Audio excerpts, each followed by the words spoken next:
Thank you, Blake. Good hunting. Thanks, Anas, Dalios, too. Good morning. welcome back to F.A.C E, my friend. How are Thank you? you. Thank you. Very good. Very well. All right. After a week of hell in Texas, we are fine. Oh, that's right. Yeah, you're down there. Okay. So, yeah. Oh, I'm sorry. I have to jump in here. I feel bad for you guys in Dallas. I lived in Old Town and then McKinney for 13 years, and before moving back home. And boy, you guys really got hit there. Big time. Big time. Oh. In fact, I mean, one of the things, just kind of one of the signs of times, that I never ever seen chicken standing on one leg until that week. That's how they were getting around. That's Hopping? how cold it was. They couldn't Yeah. even put both feet on the ground. Oh, my goodness. Yes. And Wow. so, I guess that might be a little bit of a test case in case, some of our enemies are thinking about using an EMP to take down the whole grid of the country. Yeah, I mean, you could set back civilization 100 years without power, can't you, Nas? Maybe that's why you got, it's something that you had such a great interest in. And I want to acknowledge that I remember talking to you after we had that break to 33 and we started heading up, and you were very constructive on the price at least $20 ago. Are you going to show anything on your screen? Yeah, I'm trying to get to this tweet. Share screen? There you go. No, this is not. Sorry, this is not. Oh, well, you're sharing your screen. All right, I need to take that off, and I hope I am not. Okay. So you just do a new share or change the. Yeah, for some reason I am not getting that screen. Well, right, you could okay. you could stop sharing yes, and pick the right one. Stopped right now, right? Yes. Okay. So I'm going to close those files in just a second here, and I am trying to get to this tweet. This one here. Hopefully, I can find it easily. Anyway, it is an article that just been published in World Oil magazine, and it's going to be posted. The link is going to be posted most likely today. Okay. And the so you article, can't find it to share it, right? Well, it is in my account. While we are talking, I will get it. But the whole idea here is, while everyone is talking about demand and the recovery in demand and what's going to happen, and some people are very excited about oil prices, let me, while I'm looking for that article, let me state the following. Many people are mentioning $100 oil. There is no way we are going to get to $100 oil. And the reason why, because for the last 140 years, we did not have this phenomenon that we talked about last time, which is China becoming what we call in economics oligopsony, where they are a major buyer who affect the market structure, and they can control the price ceiling. They can literally set a ceiling for the price in the world. So if Saudi Arabia and OPEC can literally affect low prices and increase them, those guys can put a lid on it. And what we are seeing now is two things.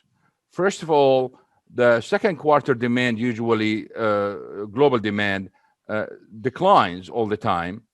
But now we are seeing a couple of things at the same time, and that's really dangerous for oil prices at this stage.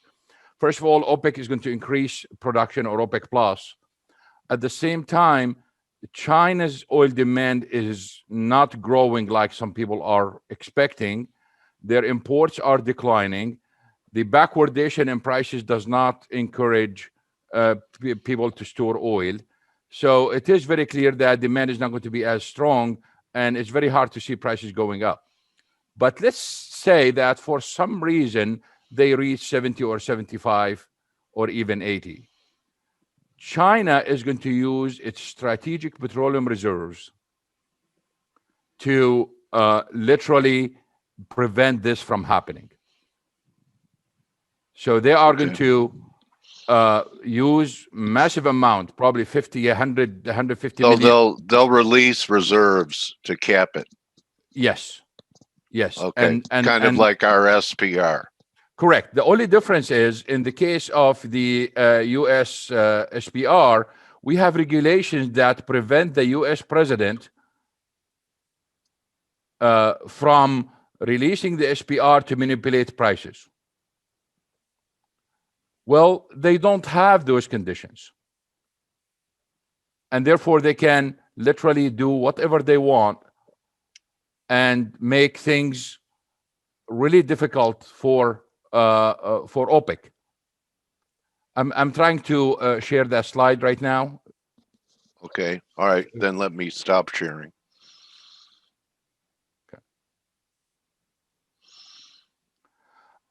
So they are going to release oil from the SPR and cap prices within that limit. So it's very unlikely that we will have $100 oil. But the second quarter is going to be really a problem for OPEC because of China, and it's very hard to see prices rising much above current levels. All right, go ahead and try and share it now. All right. Hopefully, will you allow me, please? Yes. Okay. I have. So it's a green box. Share screen. It says because host stopped you, so I need permission from you.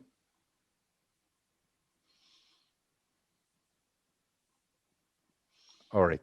Hopefully, I can get to it right now. All right, here it is. Okay. All right. So this is you see the world oil first page. Okay. So this is going to be. It is on my Twitter account, but that's the hard copy. I think they are going to post the link today. There are two main ideas in it. One of them is about the impact of electric vehicles, but the most important one is OPEC Plus and its members should not worry about electric vehicles at this time and their impact on the oil market. What they should worry about is about the impact of work from home, the new trend that is getting more pronounced worldwide. And that's going to affect transportation demand. I mean, we grew up talking all the time about the rush hour in the morning and the rush hour in the evening, because people drive to work, come back from work, and at the same time, we have those major congestions where people get stuck in congestion, and they consume a lot of gasoline and diesel, pollution, CO2, etc. Well, we still have that, Anas. Yes, but it's not going to be as the otherwise, which means that everyone going back to work. So who are these people jamming up the I-5 here in San Diego? Are they all going shopping? Huh? No, but the idea here is it will be worse if everyone is not working from home. Oh, okay. Okay. Well, so I did an estimation here. I don't know what's worse than a parking lot on a freeway, but I guess it could be worse. So I looked at this trend, and I used some references in the article just kind of to confirm the point. And I did some work on this, and I found out that if this trend is global, we already lost about 4.5 million barrels of oil demand. Okay. Because of it. And will this continue? Well, we have enough evidence to show that some companies eliminated their headquarters completely, and some companies retrenched. For example, instead of having 4 floors in a building, now they have only 1 floor. And is that 4.5 million barrels, Anas, a month? A day. Yes. Oh, okay. A day. Got it. So what that means is, if current oil demand is 93 million barrels a day, and the global oil demand in 2019 was 100, we are short 7. Probably 3 to 4 of them are not coming back because of that. Huh. Okay. That's a big deal. It is. And the issue here is we are already seeing all kind of movements from the companies. On the other side, it seems that the legal framework in various countries, including the United States, is not set up for that. So what if someone working at home and they have a toy for their 2-year-old child and they stepped on it in their office and got hurt. Who is liable in this case? This is just an example. It is at work. The guy is working, but the toy is his son's toy. And he's at home. And he's at home, but he is officially working. Okay.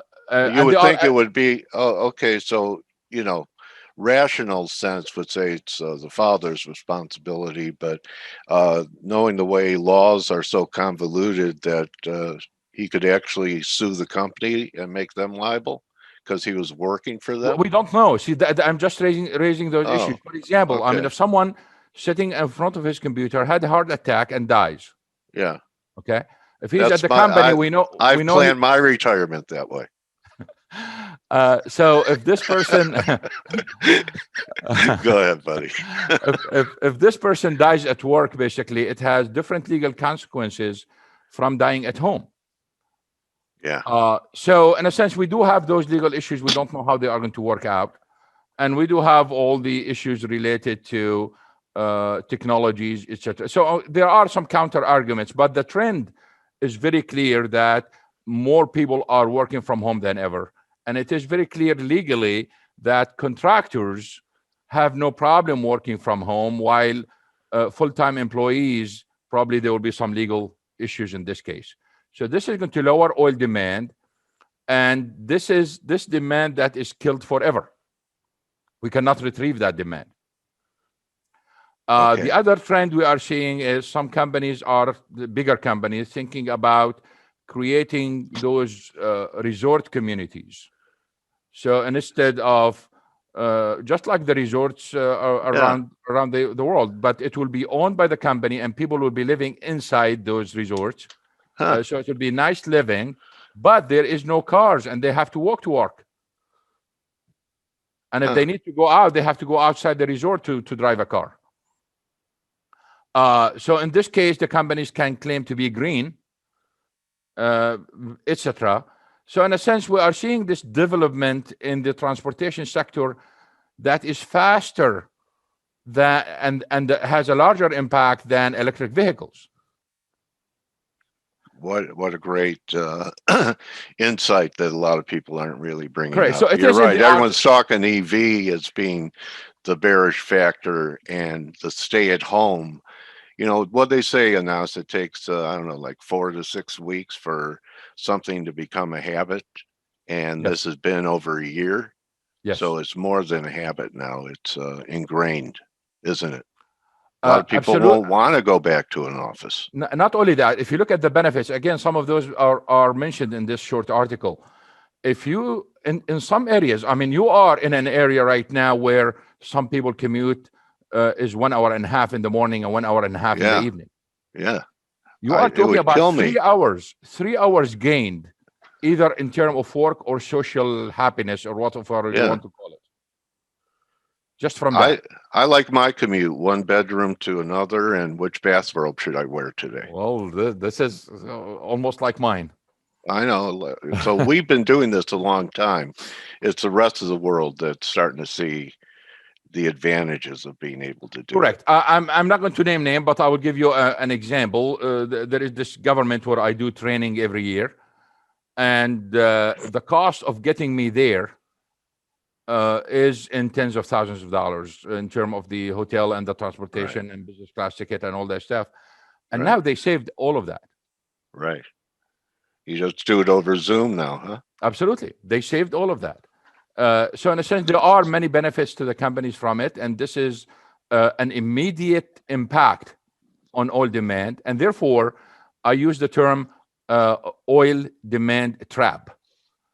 Why we call it a trap? A trap means that the oil demand is trapped and we cannot get it out of the trap because by definition, it's not related to price and not related to income. Which means that if gasoline prices drop to 5 cents, those people are not going to get out. Right. And if airline tickets decline by 90%, they are not going to travel anyway because of fear of infection. If you double their income, if the government goes in and have this massive stimulus and give people money, some of those people are not going to react no matter what.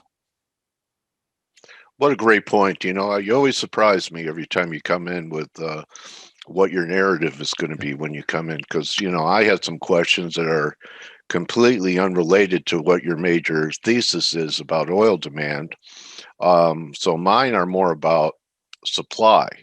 So how do you compare the relationship, and how do you think it's going to evolve? The same, differently, with the new Biden administration compared to Trump? You know, Biden put out the report saying that the prince was responsible, but no sanctions. So it almost seems like the same, because the Biden administration also recognizes the importance of the strategic relationship with Saudi Arabia, even though the prince, you know, may have been involved in an assassination of a journalist.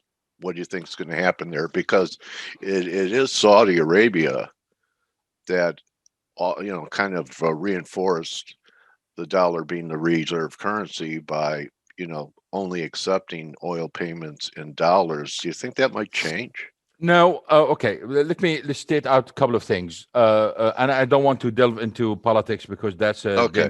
dangerous slope. But All right. U.S. imports from Saudi Arabia are very small, Okay. very tiny, and Okay. we are talking about 300,000 barrels a day, which is 1/10 of our imports from Canada.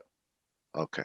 And the reason why, because the Saudis cut production and they want to increase prices. So if they want to flood the market, really the Saudi weapon is not cutting production and increasing prices. The Saudi weapon basically is their nuclear bomb is to flood the market. Okay. And if they flood the market, they can literally destroy so many things in this action. We already seen it in March last year. Yeah, we've seen it. How they knocked fracking out. Well, is fracking starting to come back with higher prices? Yes, yes. Everything is coming back. I mean, we are not going to come back to the same level we've been at before the crisis this year, but we are seeing a really healthy recovery. One of the problems we have is we don't have enough money. We need more investment, and I think once other sectors suffer while oil is doing well, we will see investors coming back to the sector. But back to the point about the Saudis and the United States. One issue that is very clear here when it comes to Saudi Arabia and its oil supplies.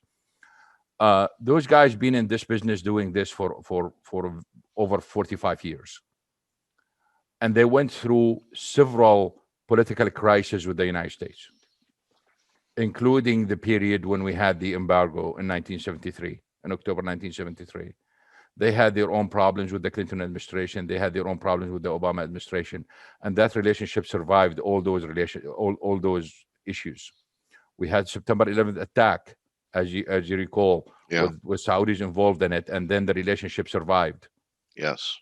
So it just kind of Biden part of the old system. Those guys are part of the old system. So it's very hard to see some major development coming out of what we heard.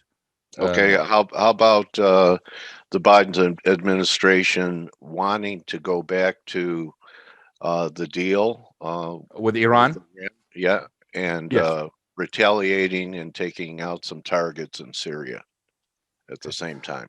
I personally, and this is a personal opinion, I think the Syria issue is completely unrelated to Iran. Okay. And the deal. It's just a complete two different things. In a sense, we always have to look at the conflict in the Middle East as think about it like fighting or working in a building with 20 floors, and people are sitting having coffee on one and fighting on the other. So it's a kind of a multi-layer issue. But Okay. there is this misconception in the market that Iranians are increasing exports. And that They're is not. not the case. They have not increased their exports substantially. What happened is Iranians over time perfected their game of smuggling oil.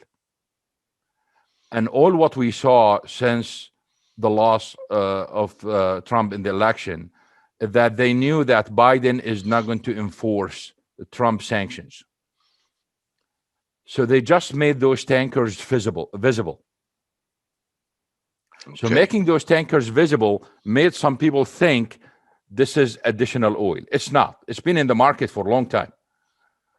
But will they increase production, let's say 6 months from now, and exports? Yes, because they've been working on it and they've been investing a lot in those wells, and they are going to increase in the future, but not now. Okay, so let me ask you a little about price. And you're real right about this recent appreciation. You see any kind of ceiling here, at least temporarily, around this Yes, because $63 level or so? yes, we have several factors which probably we are around the ceiling. One of them is the backwardation itself, the decline in global oil demand in the second quarter, what's happening in China today. We still have, if you really look at the world, we still have two different worlds. A world that is strangled by COVID-19 until today, and countries are still closed, and airports are still closed, while the other part in China and others in Asia are doing well. Okay. And that leads us to the meeting of OPEC that's coming on the 4th of March. It is very important for everyone in the business to understand this. OPEC members sell oil to different countries around the world. And it just happened regionally. If your customers are in Asia and the demand in Asia is going up, you want to increase production. You want to increase exports because you see the demand. And whatever consultants and others tell you, you say, look, I really don't care. If I have people knocking on my door want oil, and you are telling me, oh, there is no demand, whom am I going to believe? I'm going to believe the guy who's paying me money. Exactly. So those guys are going to say, look, I want to increase demand. So they go to the meeting and they want to increase demand. But other members, their market is in Europe and the United States. And they don't see the same growth. They don't see the same pressure. And instead of 15 people showing up at their door, there are only 2. So they want to either cut production or at least maintain current production. So the differences in OPEC meeting that we are going to see, or we already saw, are really, they have legs. Those who want to increase production because they see the demand for their crude, but the world is divided into 2 halves and depend on where your customers are. Okay. So again, we have bifurcation in oil demand. We have bifurcation in the economy, where some people are thriving, others are desperate.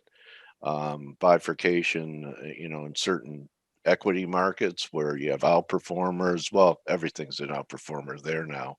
You have any idea if we do start to retrench, where the floor would be on any pullback in WTI? I mean, the floor is going to be high no matter what. We are not going to go back to the 30s. Okay. Remember, I think I had a floor of 37 or something like that. Yeah. Last time we talked. We are not going to go back. I mean, we are going to retrench from, or we might retrench from the 60s to the 50s, but that's it. That's it. Okay. What the Saudis did and others.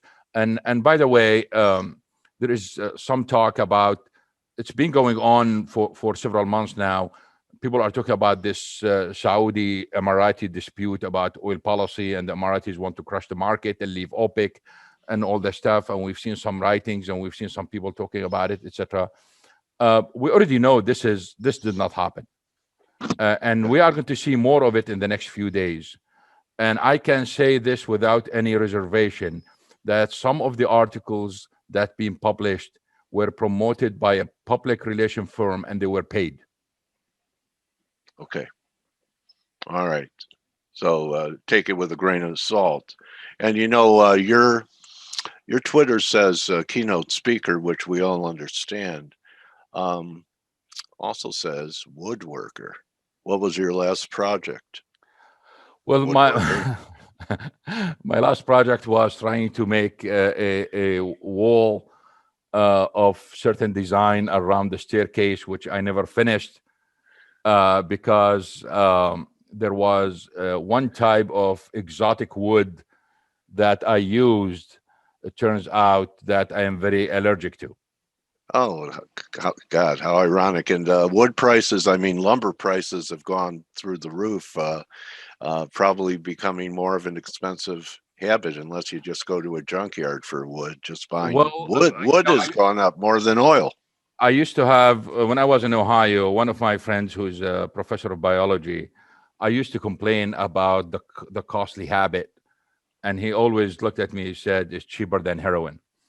Yeah, and better for your health. Yeah. So, Anas, you knocked it out of the park again with surprising me, and that's certainly a lot of lost demand with the new paradigm that's developed out of COVID. I appreciate your time and You're welcome. coming here. Everyone stuck around to hear what you had to say, and look forward to rescheduling and getting you back here and see what happens late spring, early summer. So good Thank you. hunting. Congratulations on your article and being published. You're a great resource for us here at F.A.C.E. Thank you. Thank you. All have a great day. All right, that's Anas Alhajji. You could follow him there. There's his Twitter handle. It's his name, and great resource for really cutting through the BS and getting the facts about black gold. And that's a wrap for us. We'll see everyone tomorrow for Turnaround Tuesday. You're very welcome. Thank you. Thank you, Anas, once more, my trading warrior brother and woodworker. And we'll see everyone tomorrow. Don't just count your pips or barrels, count your blessings. Adios.